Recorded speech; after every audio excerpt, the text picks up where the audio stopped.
see it right up there. So I got to transfer the rock 2.5 times to finish out that last section because I wasn't able to get it with anything else. One of the drivers dropped the other pile of rock in the wrong location, so we'll have to skid steer that down to the middle of the rock. But you know, if that's the worst thing that happens on this job, it's not that big of a deal. I mean, it's going to add an extra 30 minutes, but I am impressed that basically 2 days I will have this whole hillside done, and I'm very impressed with myself. Initially, I thought it was going to take, because I only worked till 12 yesterday,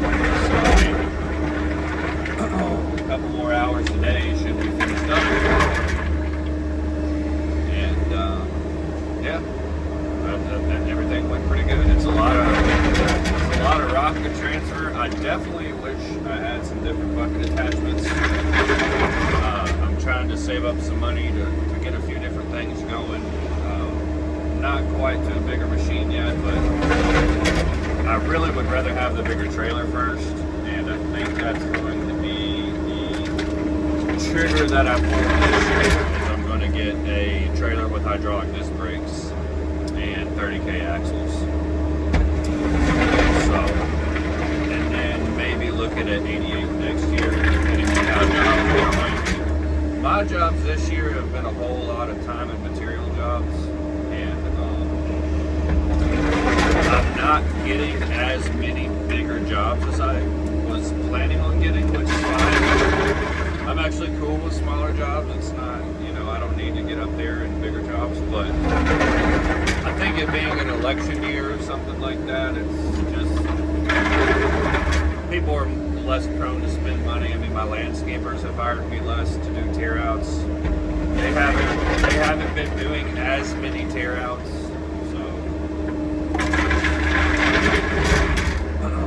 but that's okay. I mean, everything's still kind of like on the same pace as last year. It's just the money is structured differently in smaller jobs versus bigger jobs. And like I said, I'm not going to complain about it. I'm staying in the machines. I'm keeping the machines busy and staying healthy, and that's really, I mean, it's, I don't need to ask for more than that. I'm happy with that. So, but I do want to get a bigger trailer and something better. The electric brakes, man, they just, when you're hauling the excavator, like, okay, so I put the skid steer on there and I put 4 pallets of sod on there at the same time.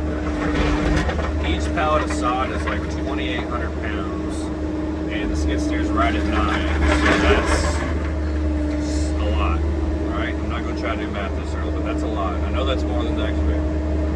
So, stopping with it wasn't terrible, but just like the daily driving the excavator around, it's not stopping like I want it to stop.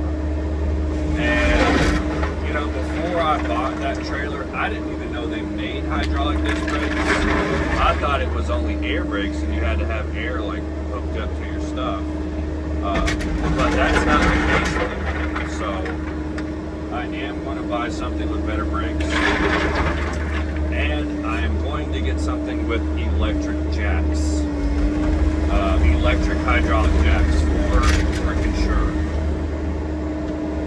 That is one thing I regret not getting on the trailer. Like, as much as I unhook and do everything else, like I want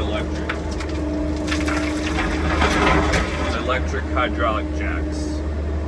You know, you just push a button and your jacks come down or they go up, and that's a wise investment. Very, very wise investment. I was just gonna get the standard and buy that like drill attachment thing to move up and down the trailer, but no.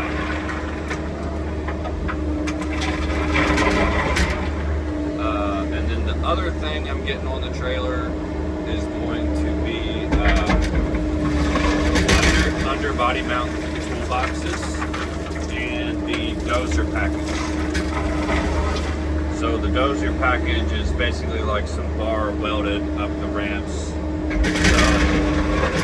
the track pads can kind of grab onto something and you're not sliding off the trailer. So that is probably what I'm going to pull the trigger on. I'm going to wait a couple more months, but I'll be excited to get that. One thing about trailers, guys, is they always pay off. You can always make money with the trailer. Whether it's shipping something, hauling your own equipment, hauling hay for a farmer. I mean, just, you can always make money with a trailer. Given the fact you got a good truck to pull it. And I will say, I haven't said anything about it yet, but I did get a 4500. She's sitting over there. And I was looking at this truck for about 4 weeks. And it was brand new, no miles on it. Obviously, it was a Laramie. And it was already had that CM flatbed on it with the underbody mount toolboxes, which I should have had a flatbed an extremely long time ago. I don't understand why I didn't do that. Everybody always told me to get one. I was like, I don't know. Having one is made my life a lot easier working wise. But long story short, it is a great truck. I love it. Pulling with it's great. Now, when it's not loaded down, that thing's going to beat you to death. I mean, the truck rides rough as hell when it's not loaded down. It's just a bit, you know, it's got bigger tires. It's got the 19.5 inch tires on it. And I keep fueling the tank in the back. 30 gallons, 36 gallons in there to help. And really, it's smoothest when you're loaded down, but, you know, something decent. Like, but I'm hauling a lot, right? But the only downfall of that truck is, yeah, it rides rough. But it doesn't really affect me that much. But if you have somebody riding with you, you can kind of see their cheeks, their belly bouncing and stuff all the time. So it's kind of funny. But regardless, that truck can haul. It can stop. I mean, you put that thing in 4-wheel load it down, going up a steep gravel drive, she'll eat up that drive, and I'm impressed with the truck. And this is my 5th Ram. So I've had 5 Ram trucks. I've had a couple Chevys, a couple Fords. But I can't get away from the Rams. I'm impressed with them. I think they're the best, and it's probably biased. I think they're the best looking truck. I think they're the best towing truck. But I have buddies that they're Ford or Chevy guys, and that's fine. They're all probably about the same, if I'm being honest. But I've just had extremely good luck out of Rams. I've had 0 luck out of Chevys. I mean, I've had the worst luck with Chevys. But yeah, we're going to keep moving rock. I may put the camera on in the skid steer later. Go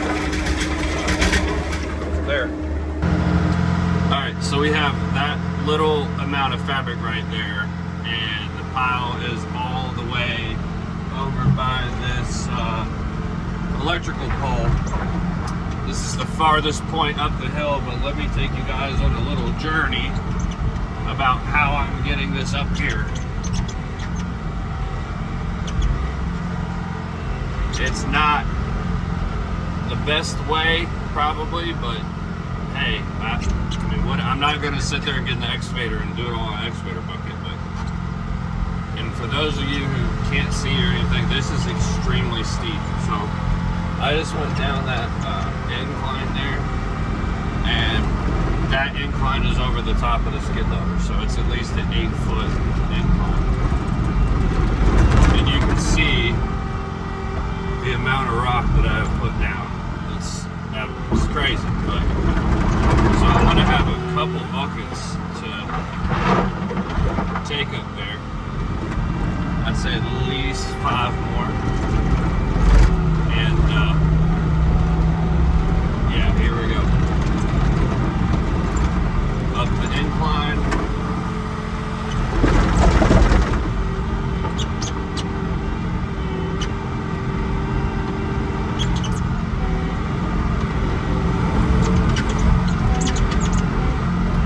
on the side of the Ohio River right now. With all this riprap. So yeah. Pretty cool little journey. So